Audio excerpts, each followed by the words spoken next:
আসসালামু আলাইকুম। আপনাদের অনুরোধ অনুযায়ী আমরা আমাদের এই চ্যানেলে তো নবী ও রাসূল এবং সাহাবীদের নিয়ে আলোচনা করি। তাই সেই অনুযায়ী আমরা পৃথিবীর প্রথম মানুষ আদম আলাইহিস সালাম, প্রথম নবী হযরত আদম আলাইহিস সালামের জীবনী নিয়ে আমরা আলোচনা করব। চলেন আজকের ভিডিও শুরু করা যাক। আপনি কি জানেন পৃথিবীর প্রথম মানুষ ছিলেন কে? মানবজাতির সূচনা কিভাবে হয়েছিল? আল্লাহ কেন ফেরেশতাদের সম্মানে আদমকে সম্মানিত করেছিলেন? আজকে ভিডিওতে আমরা জানবো পৃথিবীর প্রথম মানুষ ও প্রথম নবী হযরত আদম আলাইহিস সালামের জীবনী। আল্লাহ তাআলা মাটি দিয়ে হযরত আদম আলাইহিস সালামকে সৃষ্টি করেন। এরপর আল্লাহ তার মধ্যে রূহ ফুঁক দেন। আদম আলাইহিস সালাম ছিলেন পৃথিবীর প্রথম মানুষ এবং মানবজাতির পিতা। আল্লাহ তাআলা তাকে বহু জ্ঞান দেন যা ফেরেশতাদেরও ছিল না। আল্লাহ ফেরেশতাদের আদেশ করলেন যে হযরত আদম আলাইহিস সালামকে সম্মানসূচক সিজদা করতে। সব ফেরেশতারা আদেশ মেনে সিজদা করলো, কিন্তু ইবলীস অহংকারবশত সিজদা করল না।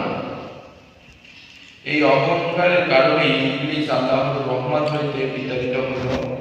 আল্লাহ আদম আলাইহিস সালামের সঙ্গী হিসেবে হযরত হাওয়া আলাইহিস সালামকে সৃষ্টি করলেন তার বাম পাজরের হাড় দ্বারা, এবং তারা জান্নাতে বসবাস করতে থাকলেন এবং আল্লাহর অসংখ্য নিয়ামত ভোগ করতে থাকলেন। কিন্তু আল্লাহ একটি গাছের কাছে যেতে তাদের নিষেধ করেছিলেন, কিন্তু ইবলীসের কুমন্ত্রণায় তারা সেই গাছের ফল খেয়ে ফেলেন। এরপর তারা নিজেদের ভুল বুঝতে পারেন এবং আল্লাহর কাছে ক্ষমা প্রার্থনা করেন।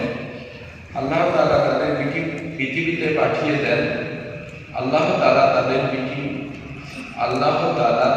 পৃথিবীতে পাঠিয়ে দেন। এখান থেকেই মানবজাতির যাত্রা শুরু হয়। হযরত আদম আলাইহিস সালাম পৃথিবীতে মানুষকে আল্লাহর ইবাদত ও সৎকর্মের শিক্ষা দেয়।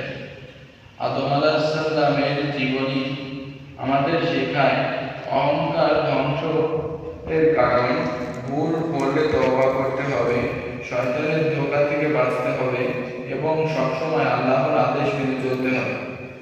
হযরত আদম আলাইহিস সালাম শুধু পৃথিবীর প্রথম মানুষ নন, তিনি মানবজাতির ইতিহাসের সূচনাকারী। তার জীবন থেকে আমরা বিনয়, তওবা ও আল্লাহর অনুগত্যের শিক্ষা পাই। এই ভিডিওটি ভালো লাগলে